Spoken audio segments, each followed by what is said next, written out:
Thank you. Thank you, Gayle. Thank you, Tom Hanks. Wasn't that a great gasp at Ruth Bader Ginsburg's name? Man, what a bomb to drop. But everybody's thinking, oh, I wish we had tickets for that night. I thought that was pretty funny. I'll try to be as wise as possible, but I ain't going to come close to Ruth Bader Tom Ginsburg. Hanks, as you guys know, when Sue just said, two-time Oscar winner, I was yeah. You are one of the few Oscar-winning people who I know when they say Oscar winner goes, yeah.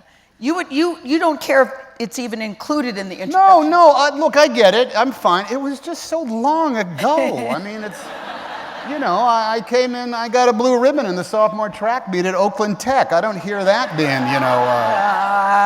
by the way, I ran the 440. I was the only white guy doing it, and I kicked their ass. So, I'm not gonna crow about that. Eventually, I don't want to discount it. It was a wonderful thing, but it was a wonderful thing.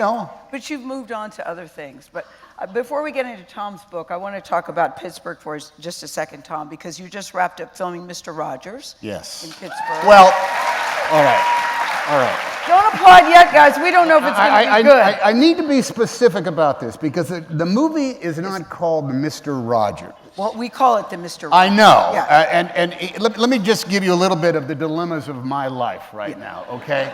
The working title is You Are My Friend. Yes. That will go through 16,000 iterations because people at the studio's job is to ask questions like, is that the best name for the movie? So who knows what it would actually be called when it comes out? Won't You Be My Neighbor? That would be great, but the documentary sort of has the same version of it. So it might be called anything from Puppet Town to Chill Out. Anything can happen. Tom, you do. But no, I'm not done, Gayle. I have more of an anecdote to talk about here. Okay. Here's the other dilemma I have. Okay. I finished shooting a film in Baton Rouge earlier this year that will be coming out next March. It will be called Greyhound.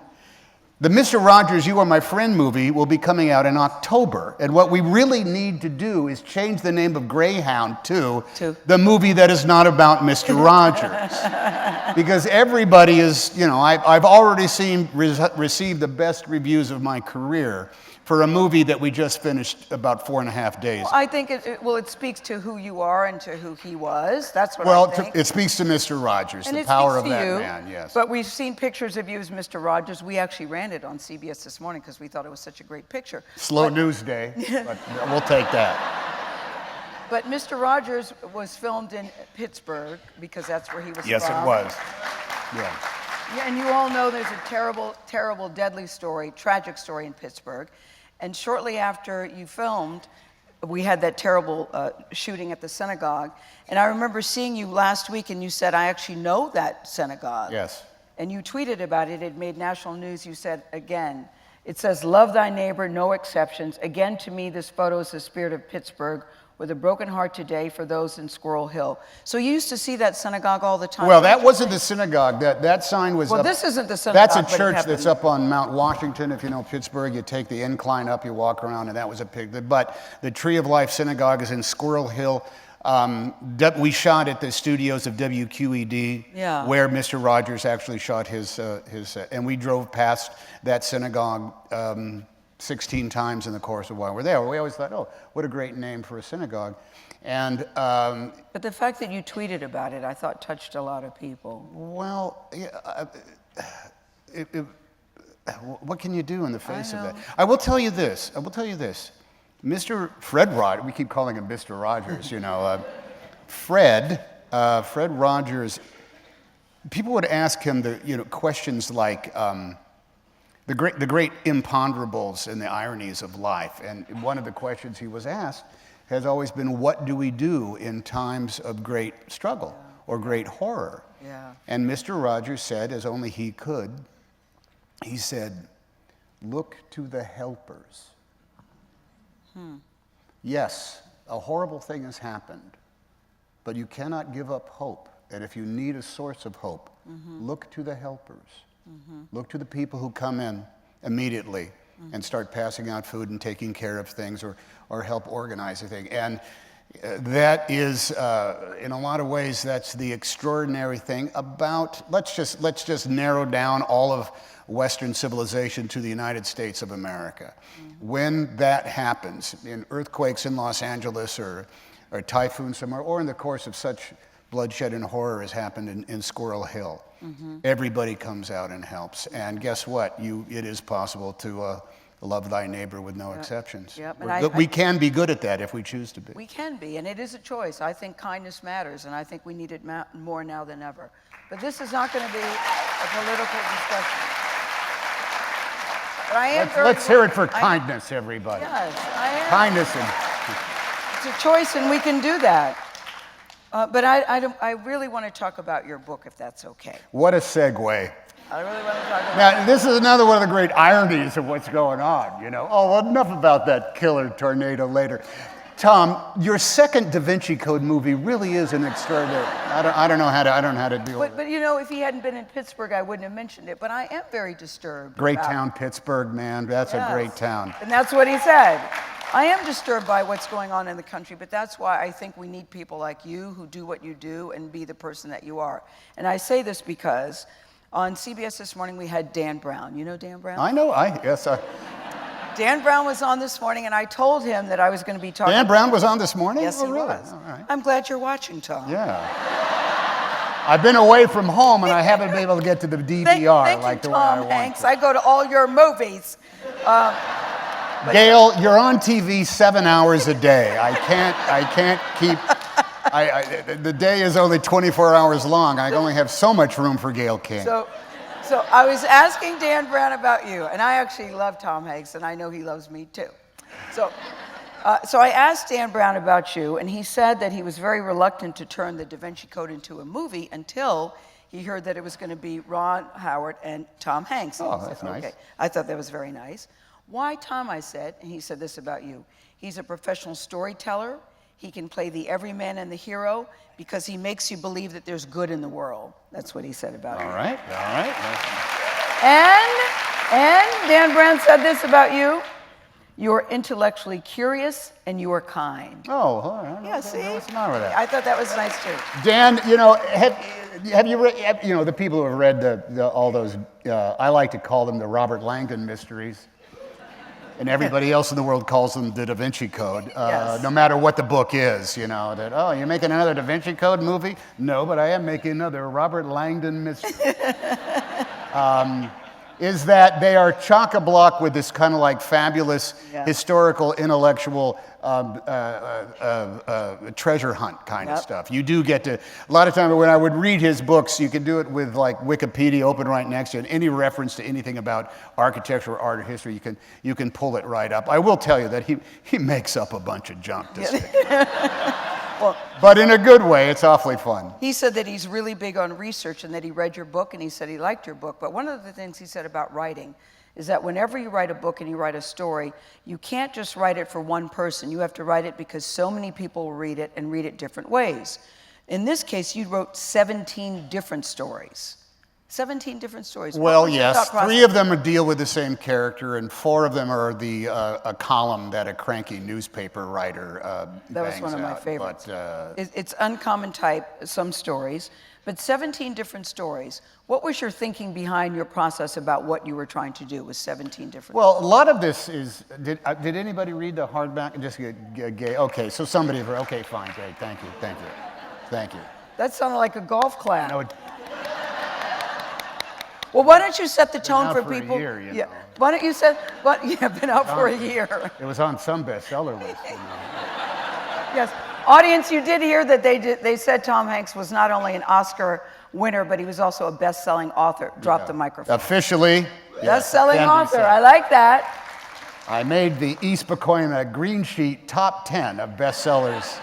No, I'm not going to discount that for a moment. A lot of this came about because I was able to get one short story written and seen. In the New Yorker. Esther Newberg, the Wonder Woman of the publishing world, read it and said, "Yeah, this is okay. This is a thing. Yeah, it's a thing.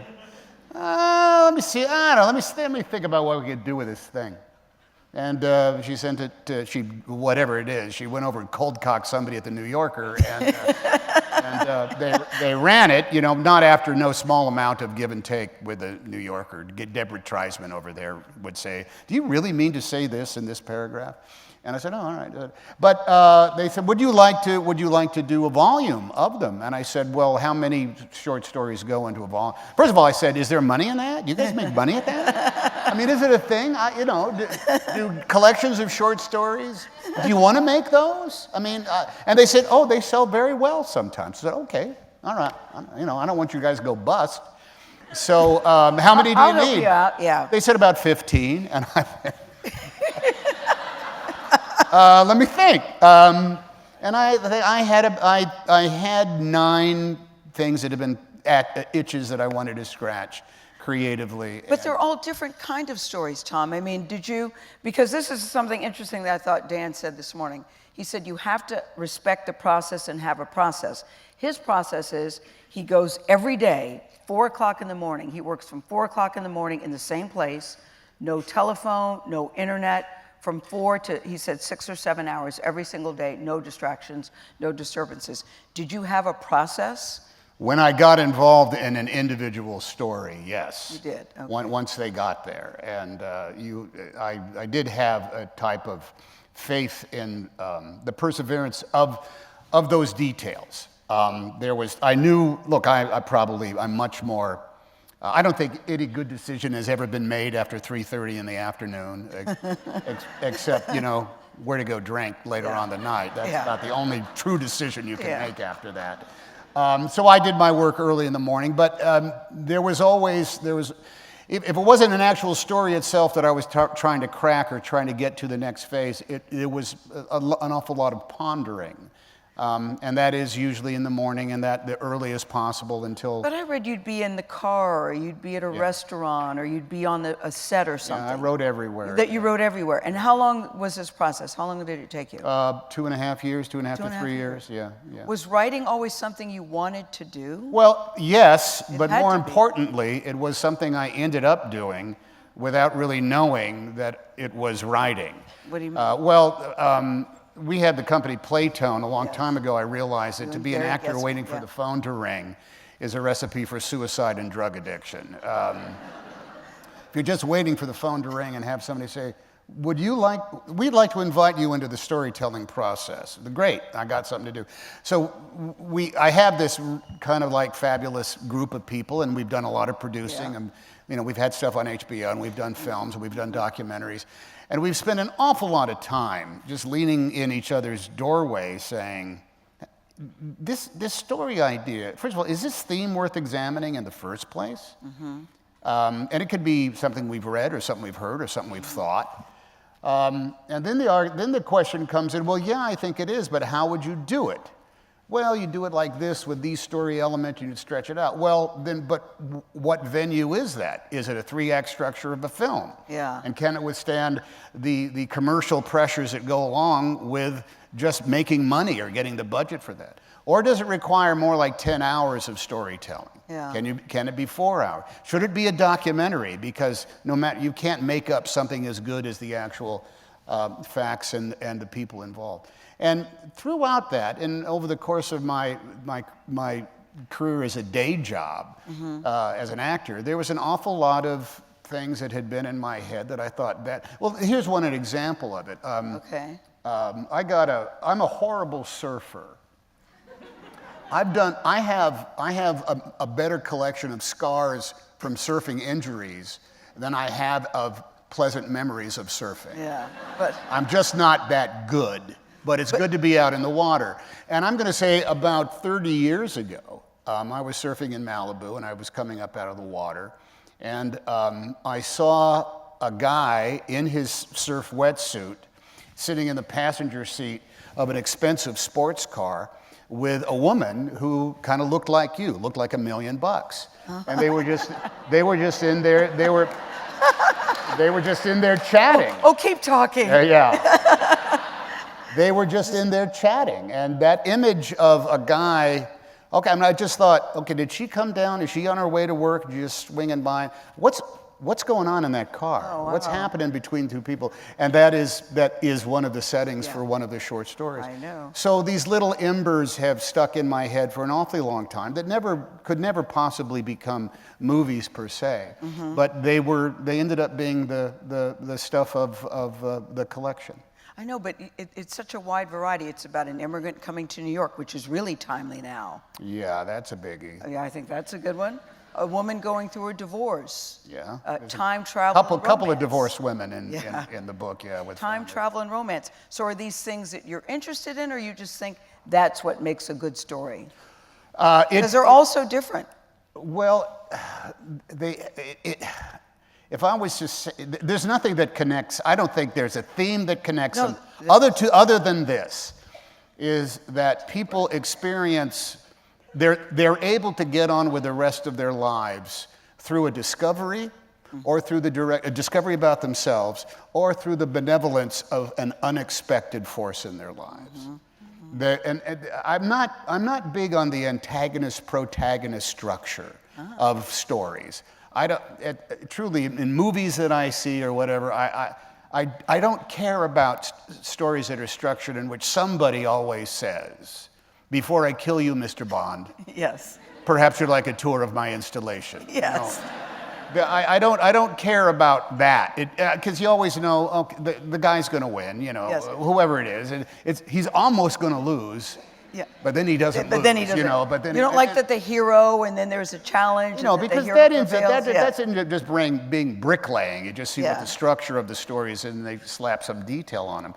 But the life is not filled with bad guys. Yeah. I'm not saying life does not have bad guys in it. I'm not, I'm not Pollyanna here. Yeah. But by and large, 90%, let's say 90% of our lives is just mixed motivations that we cannot agree with. Yeah. But I think the vast majority of human beings on this planet are good and they want a fair deal. Me too. Things go awry when they don't get a fair deal. Me too. That's when things start going, or they're convinced that they don't have a fair. Yeah.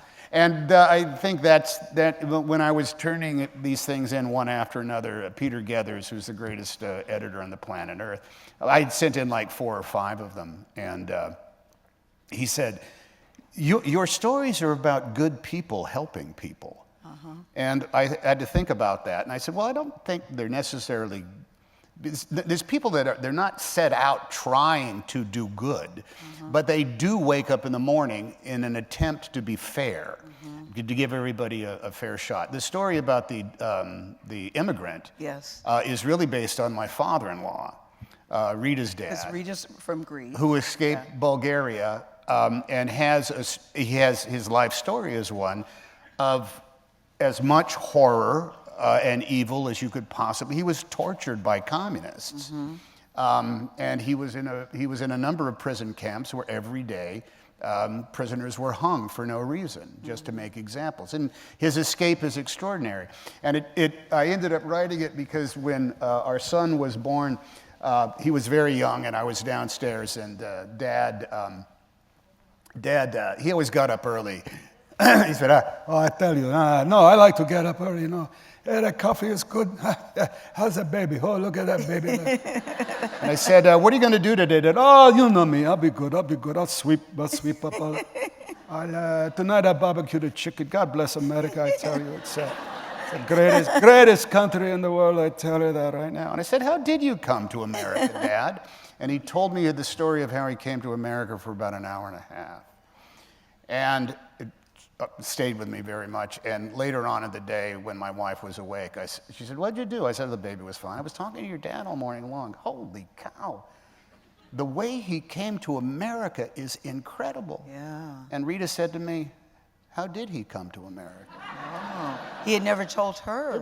He didn't know he was doing something superhuman. Wow. He was just trying to get on to the end of the day. Such a great He was story, looking for a fair deal. Yeah. And he found it in America after having to sleep outside in Central Park for the better part of a week because he had nowhere to go and he couldn't speak the language. I didn't know that was based on her dad. You said something interesting when you said I believe that 90% of people are good and want to do good. I believe that too, Tom, despite what's going on in the country and going on in our political world. But I'm so nervous and so worried. Do you feel you still have hope? You're still optimistic about how we're doing and where we're going and what we're doing? I'm so worried. I'm a lay student of history. Yeah. And history is long. It goes on for a long time. And sometimes it's very slow. And I remember when I first became a cognizant human being aware of society. Yeah. And an understanding about the dynamics of those who have power and those who do not. When I was that age, we had fistfights at the dinner table over Vietnam. We had, I grew up in Oakland during the People's Park riots and the Black Panther murders and the Hells Angels coming to Atomic Age as an organization. I grew up in Oakland, California, which we had the Zodiac Killer and Patty Hearst. Yeah. We were living in absolute, utter 100. We had the Symbionese Liberation Army who killed the superintendent of schools of Oakland, California before they ever kidnapped Patty Hearst and did all the rest of it. I grew up in a time that we thought the world was America was on the verge of a revolution that was only just around the corner. You know, and that revolutions don't happen that way. It goes on. Cooler minds don't just prevail. Minds that are dark and come to their senses over time because they realize that somehow this isn't going to be worth it. Now, the truth is, there is a manipulation, there's money to be made in fear and outrage and xenophobia and conspiracy. Yes, yeah. It's a great market. Yeah. You make a ton of money. And there's also power that can be gained through the willful spread of a tiny bit of truth with an awful lot of innuendo. That's the way it works. Yeah. Believe me, as a man who has gone off and had to speak about movies that even I knew was lousy. A tiny bit of truth with a bunch of innuendo can give you a pretty good opening at the box office come Friday. I would like to know a movie of yours you thought was lousy. I would like to know. Well, my lips are sealed, bitch. It's as simple as that. I would like to know a movie. But you know, the United States of America Yes. is old and it is wise, and we have never stopped becoming a more perfect union. Okay. The preamble to the Constitution of the United States is open to every conceivable interpretation you want because we all get to define what are the blessings of liberty for ourselves and for our posterity. Okay. We all get to describe what is promoting the general welfare. We, the people of the United States. It says we, the people of the United States. It doesn't say I, the person of the United States. Yes. And that document will see us through everything over a long period of time because we constantly revisit it, and we constantly correct it, and we constantly search for the making of that more perfect union. So does that make me an optimist? Yes, yes. All right. You know, I hear you Pragmatist.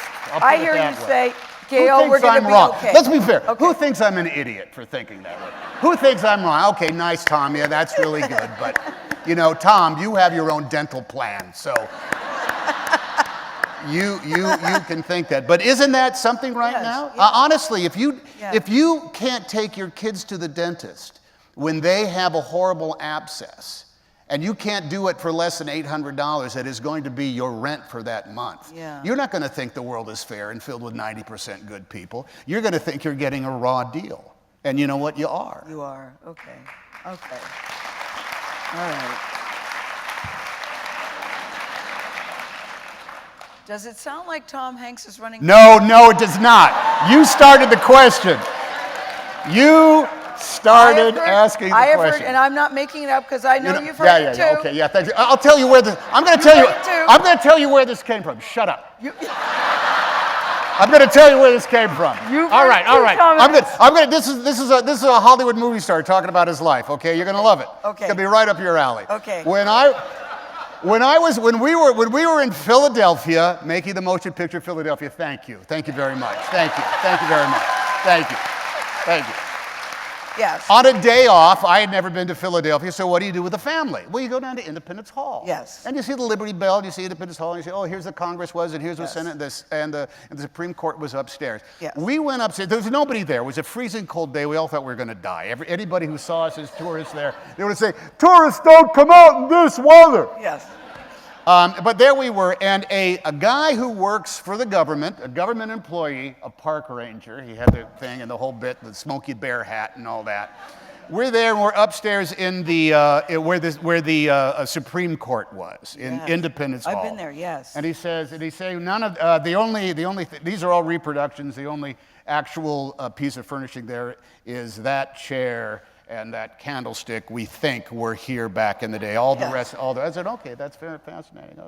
And he said, and I said, so this, what else happened in here? He said, well, on that riser right there, on that spot there, on the day that John Adams was sworn in as the second president of the United States, for the first time in recorded history, leadership of an entire nation passed to a non-relative by means of something other than death or war.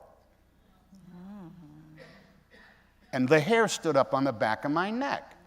Right? I'd never have been able to forget that concept.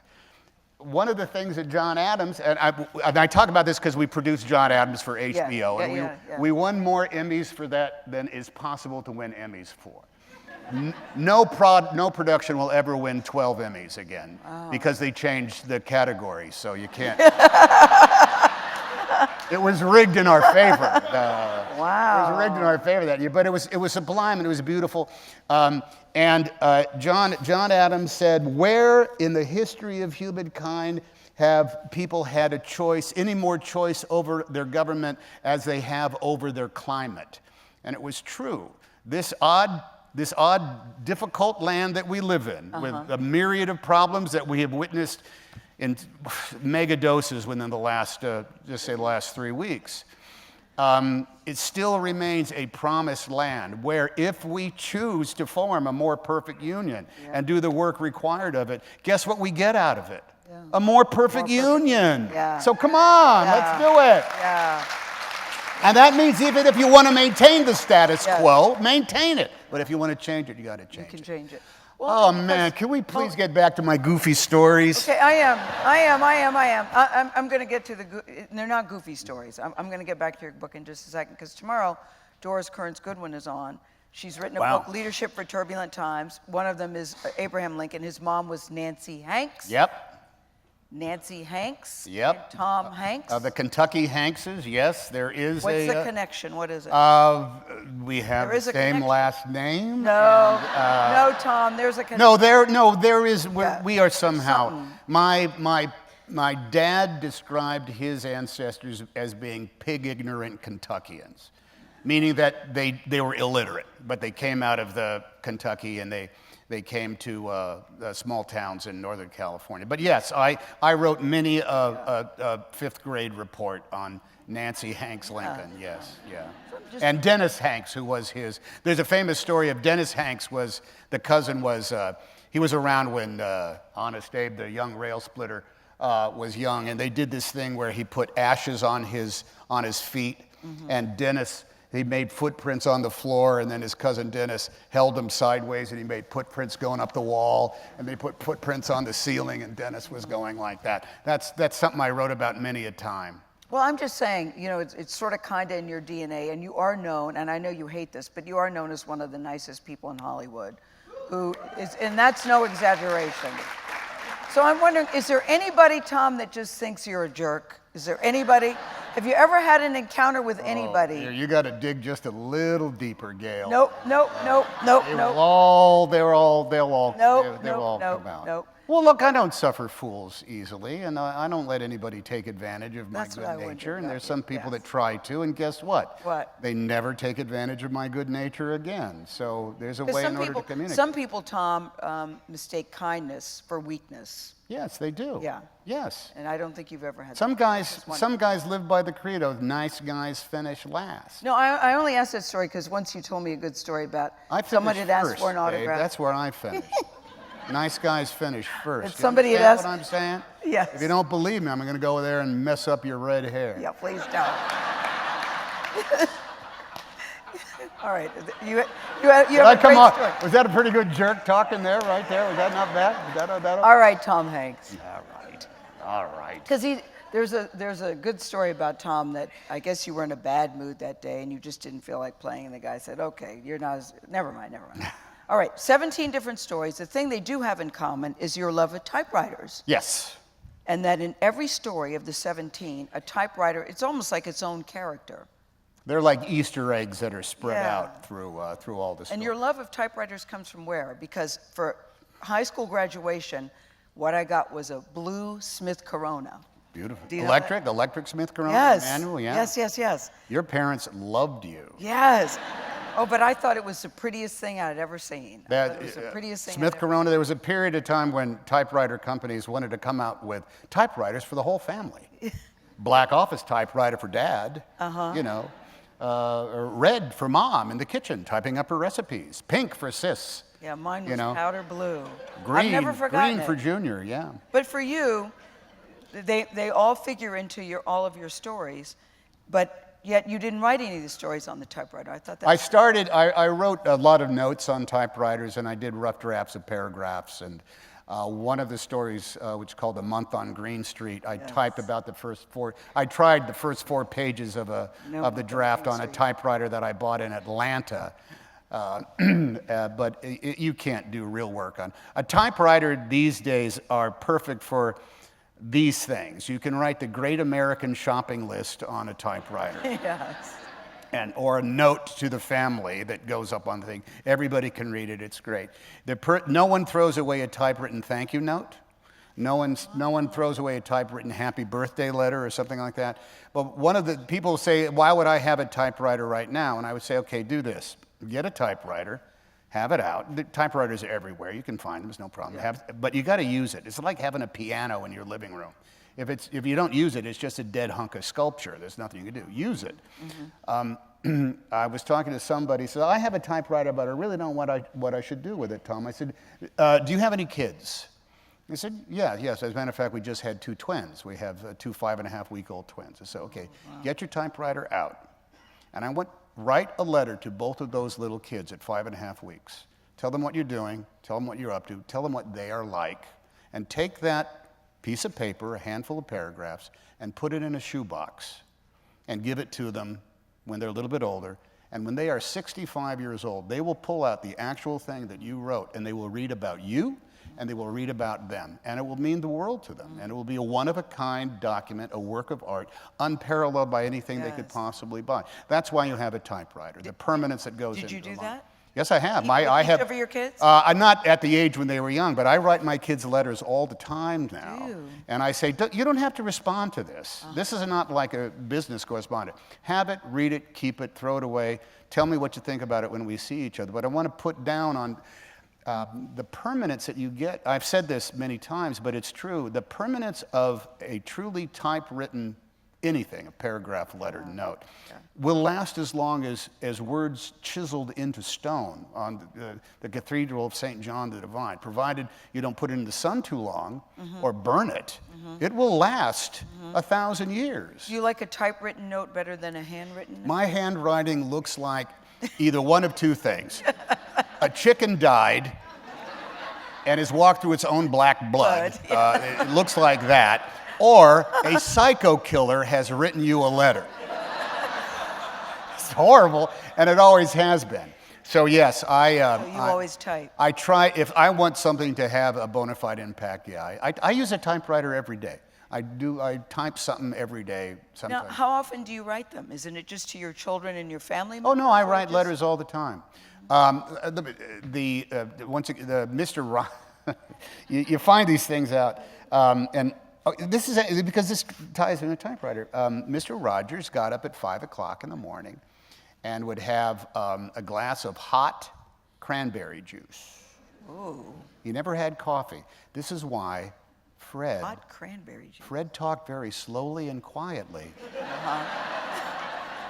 because his body was starved for the stimulation of caffeine. Yeah. He had absolutely not. Why does he have that funny? Dude, the guy never had a cup of coffee in his life. That's right. I know, Tom, think about this, guys. Hot cranberry juice. I don't even think I've heard of such a thing. Did you try it? No. Just to get into character? No. I haven't had a hot thing, not since they tried to sell Dr. Pepper like that, Okay. hot Dr. Pepper. Okay. But I went down to his archive that is down in Latrobe, where he was born, and there it is, boxes and boxes and boxes and boxes of his letters, the physical letters themselves, typewritten, scribbled on a very distinctive handwriting. And that was another just testament to how magnificent it is to take the time to put it down on a physical piece of paper that will, and he kept everything, and I got, when it was announced that I was doing the movie, I got copies of letters. Dear Mr. Hanks, I heard you're doing this. Here's a letter that I got from Fred Rogers in 1977 because I wrote him when I was 6 years old. That's a beautiful And it's an extraordinary connection to it. So I try to keep up with that. But I like that. it's impossible at times. I like that. Because some people just, will you please sign this volleyball? And that's all they're asking. Do you get tired of that, Wilson? Yeah. Will you please sign Long the ago, volleyball? long ago, No. long ago. I like in the dedication, you dedicated to Rita and all the kids, but you also mentioned Nora. Yeah, Nora Ephron. You're talking about Nora Who graced the Ephron. stage Yes, many a- Nora many a Ephron. time. Lived right around the corner. It's so beautiful, you say, because of Nora. Did you discuss this book with Nora before? I discussed all my writing before I was a real writer with Nora. The first thing I wrote that was more or less in this form came about because Danny Strepek, my makeup man for over 20 years and probably 15 movies, he turned 75 years old the day we shot The Last Day on the Da Vinci Code in England. And he called me a week later after we got back. And I said, hey, Danny, what's up? Well, kid, you're the first person I'm telling this. I'm done. Are you gonna retire? That's right, I'm done. And I don't mean done, I am done. That's what he said. And he was 75. And so I said, can I interview you? I would like to know about his life. He was as grand an artist as anybody would ever be in the motion picture industry, and he had a history that was connected to everything from, he was a beard applicator for Cecil B. DeMille's the Ten Commandments. Mm-hmm. He helped manufacture and apply Laurence Olivier's nose in Spartacus, and he was one of the most often used makeup men by none other than Elvis Presley. Oh. So he had this history. So I interviewed him, and I put something together, and I sent it to Nora. I said, Nora, is this a thing? Is that what you would say to I her? would say, is this a thing? Uh-huh. Does it make sense? And she said, yes, it is a thing. You need to do a lot of work on it, and you should send it to the New York Times, not for the Sunday styles, but for the Thursday styles.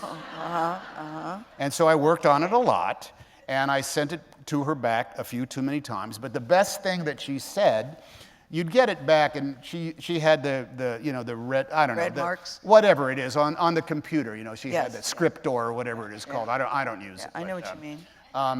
And everything was red marked, and there would be questions of what are you saying here, and invert this, good point, but expand.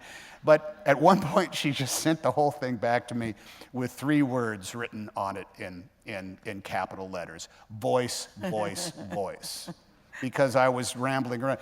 But when I got it to the page, she said, okay, send it now. And they printed it in the New York Times. About him? About Danny Strepek, about my relationship with Danny. That. Okay. So yeah, and it was a lovely piece. Did it go in Thursdays? It went into Thursday style. Okay.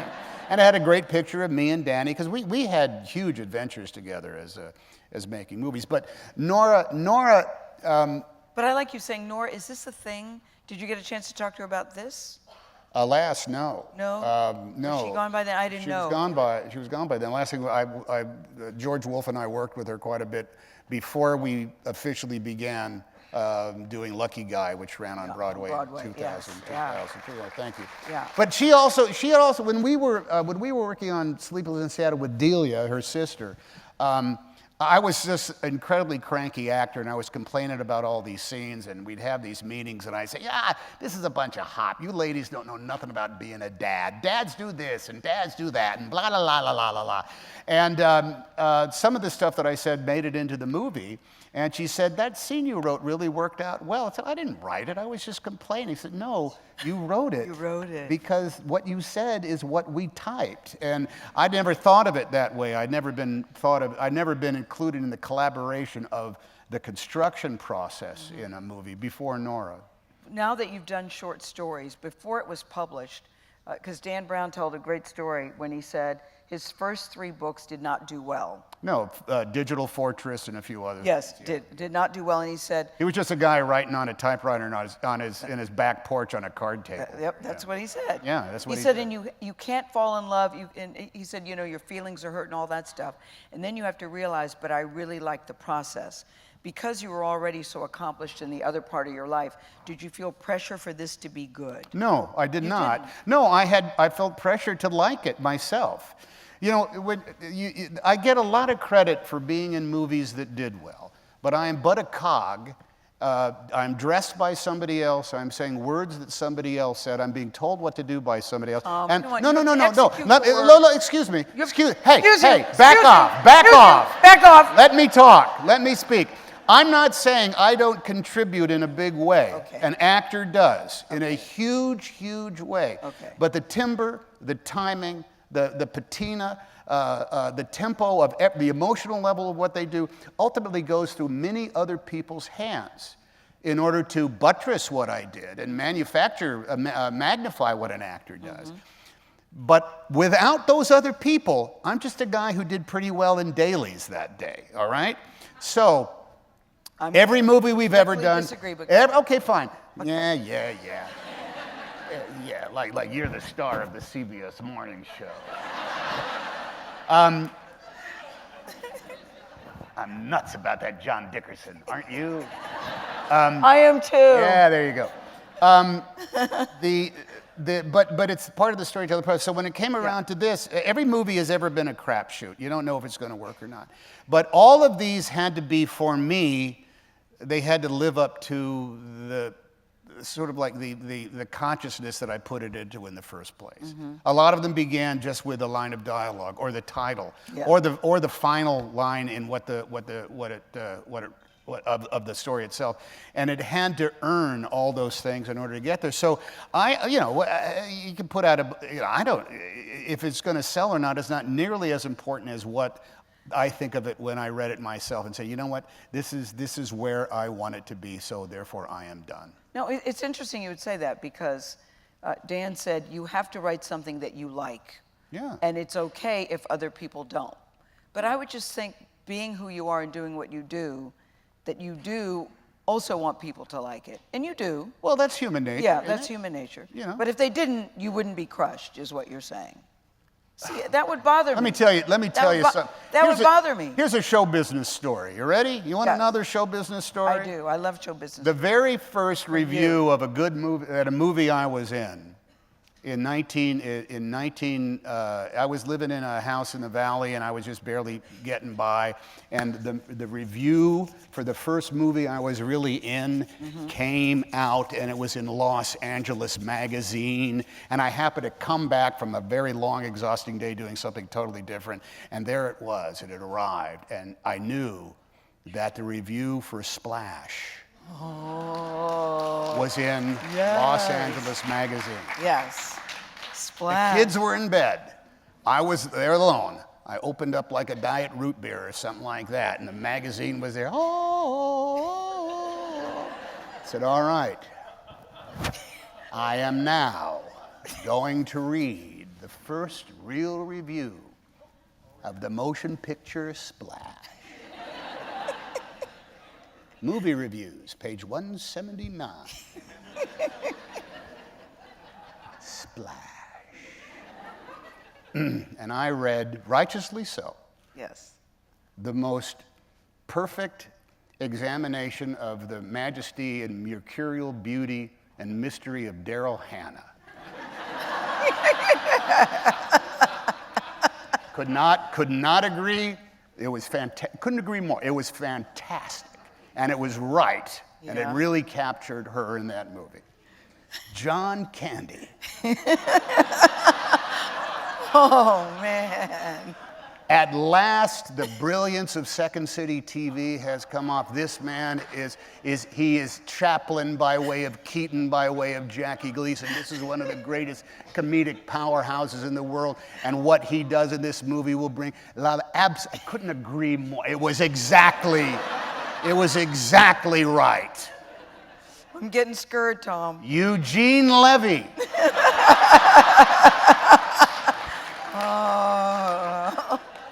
The man's a genius, and he was in it, and he did some stuff, and I think they used every single frame of what he did. He was absolutely magnificent. I couldn't believe I was in a movie with these three people. Eugene Levy, Ron Howard, budding filmmaker.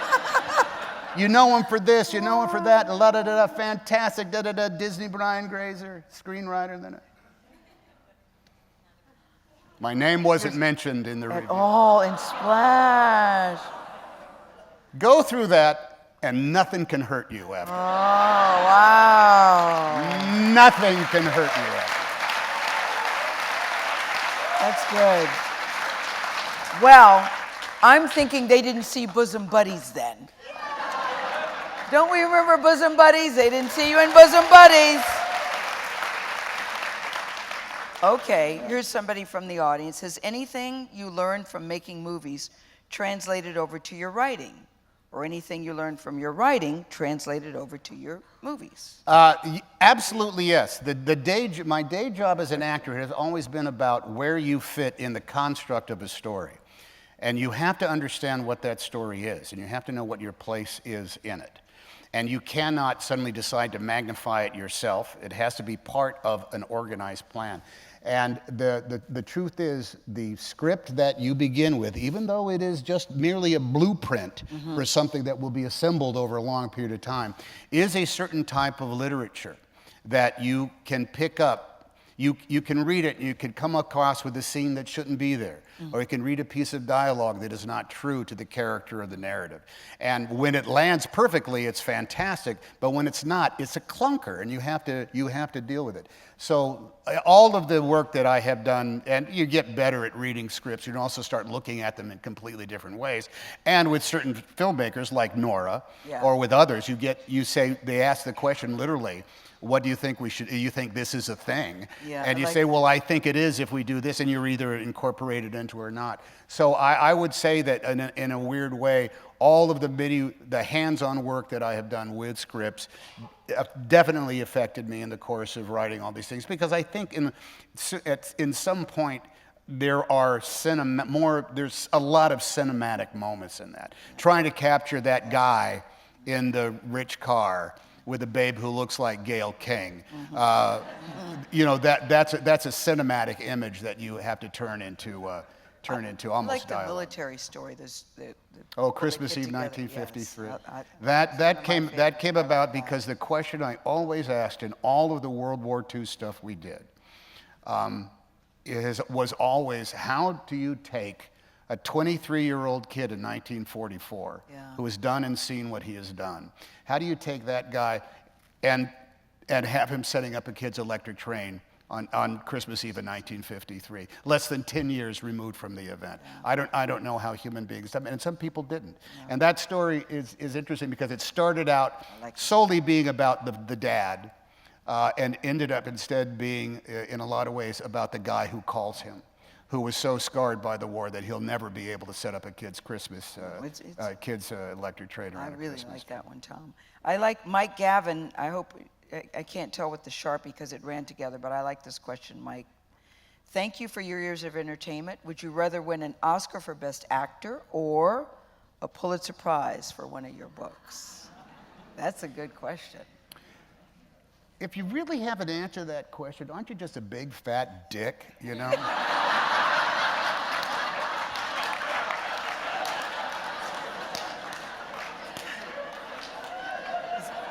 Honestly, Is that a bad thing? You know what I mean?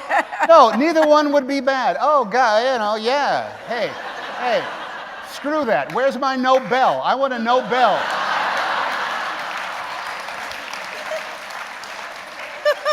And I want to have it something to do with astrophysics. I don't know what, but that's what I'm shooting for.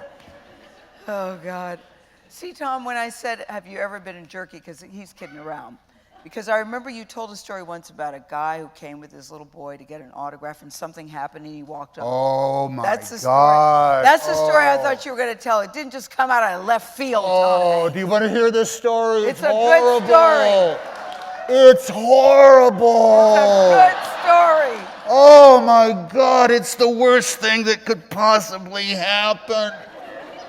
Oh. It was a Just, good story. could I take just a couple of minutes and tell that? I think that's why I asked the question. Okay, all right. Here's the story. I'm a divorced dad with kids, and I desperately need something to do with them on the weekends that I'm in charge of them, right? Who men and women, who's in that position? An awful lot. And I had grown up liking hockey, and so my kids were young, and I said, we're going to start going to the hockey games. And we started going, and my kids fell in love with going to the Kings hockey games before they got Gretzky. Thank you very much. Yes. So we would go to the hockey games. And when I was there with the kids, we just had regular seats. We had season seats, and we'd had a little thing, and it was really nice. And the truth is, I think it's a bit of a sin to sign autographs when you're with your kids.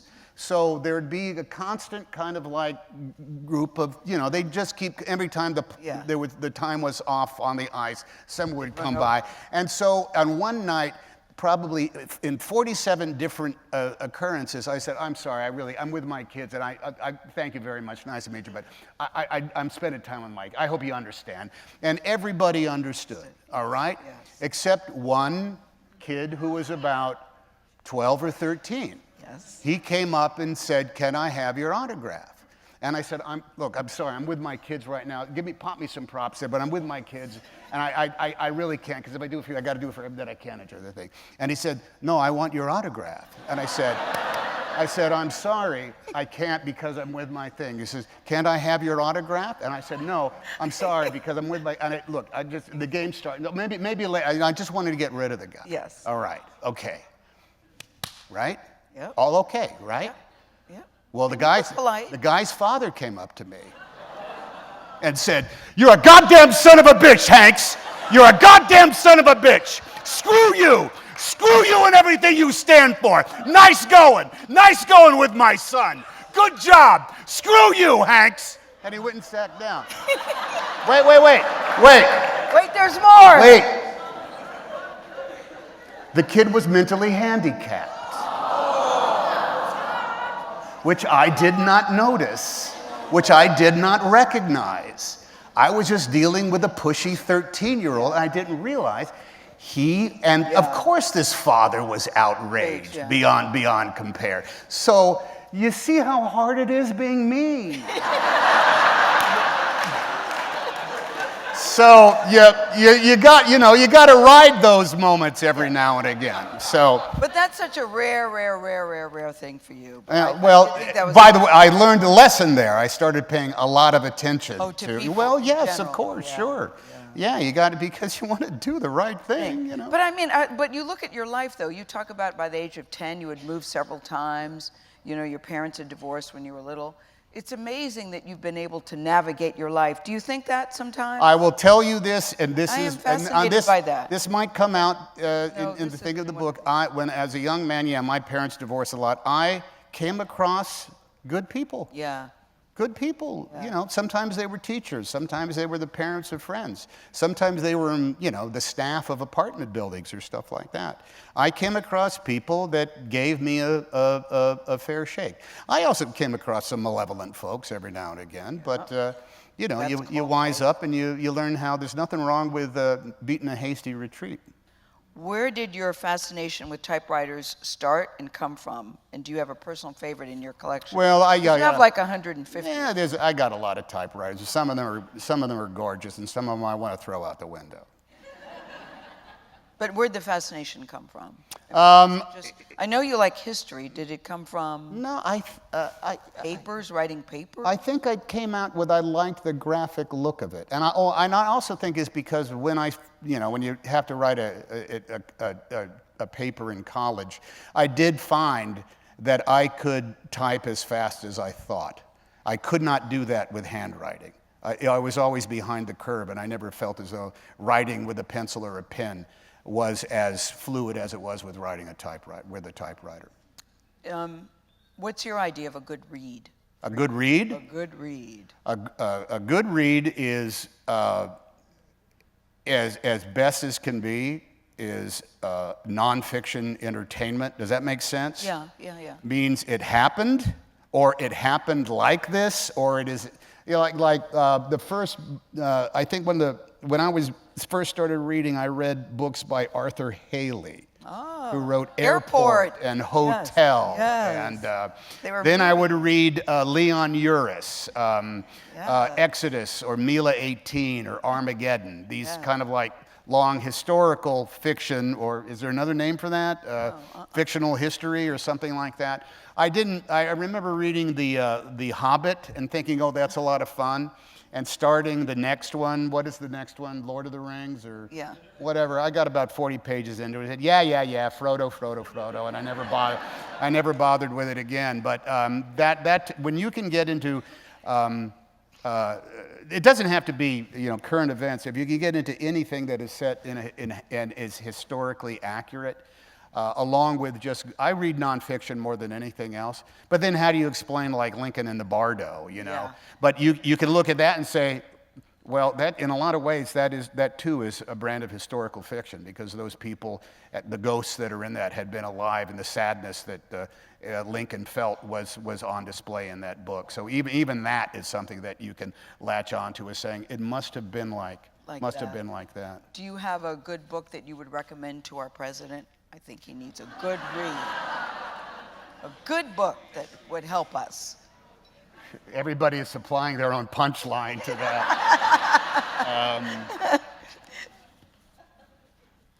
Do you have a desire to write your own novel, Tom? Now that you've done this, do you now want to write your own novel? Well, the desire is something different than the plan. The plan, okay. I have a desire to fly like Superman. That's not necessarily going to happen, but.